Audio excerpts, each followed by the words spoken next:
ሰላም ጤና ይስጥልን ክቡራን የዩቲዩብ ቤተሰቦች፣ የሰዓቱን አጫጭር መረጃዎች እየቀርብ ያለው እስከ ፍጻሜው አብራችሁን ቆዩ።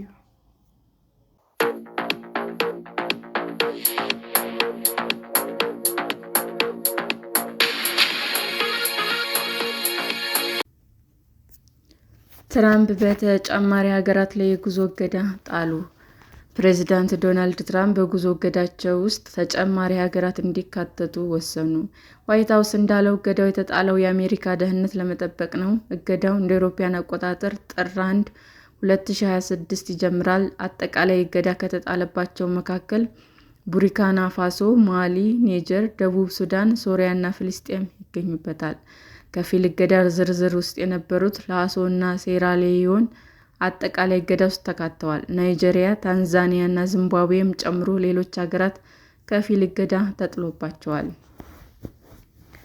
በድጋሚ ስልጣን የያዙት ትራምፕ ስደተኞች ላይ ጥብቅ እርምጃ መውሰዳቸውን ቀጥለዋል። ከተለያዩ ሀገራት ወደ አሜሪካ የሚገቡ ስደተኞች ላይ የሚደረገው ፍተሻ ጠንካራ አይደለም በሚል ትራምፕ ተችተዋል።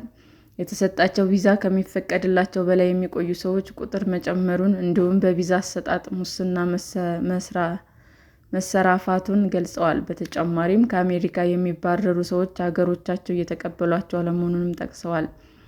ሁለት የአሜሪካ ብሔራዊ ዜጎች ላይ አንድ አፍጋኒስታዊ መተኮሱን ተከትሎ ባለፉት ሳምንታት የትራምፕ አስተዳደር የጉዞ እገዳን ጨምሮ ስደተኞች ላይ የተለያዩ እርምጃዎች እየወሰደ ነው።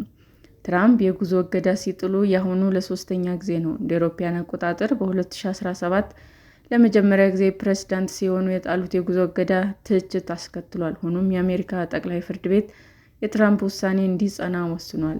ዋይት ሀውስ እንዳለው የጉዞ እገዳ የተጣለባቸው ሀገራት ተጨባጭ ማሻሻል እስከሚያሳዩ ድረስ ክልከላው ባለበት የሚቆይ ይሆናል።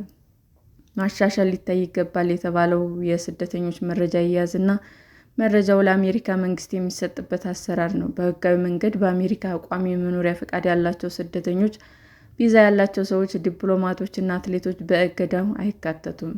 የአሜሪካ ብሔራዊ ጥቅም የሚያስጠብቅ ጉዞ ከሆነ እንደየአስፈላጊነቱ ፈቃድ እንደሚሰጥም ተገልጿል።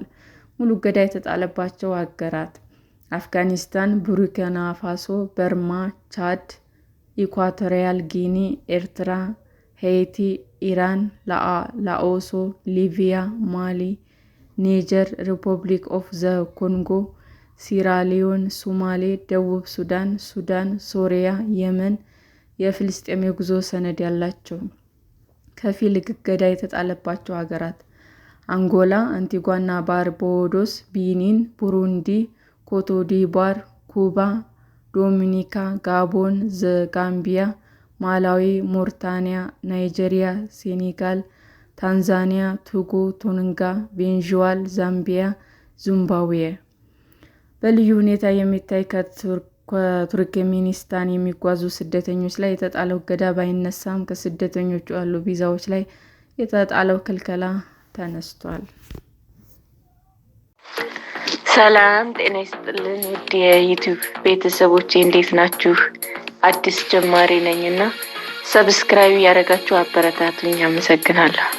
የዩቲዩብ አድማጮቻችን ለሰዓቱ ያቀረብኩላችሁ አጫጭር መረጃዎች ይህንን ይመስል ነበር። በሌላ መረጃ እስክንገናኝ ሼር፣ ላይክ፣ ሰብስክራይብ እንዲሁም ቢቀርብልን የምትሉት መረጃ ካለ ኮመንት እያደረጋችሁ ቸር ቆዩን።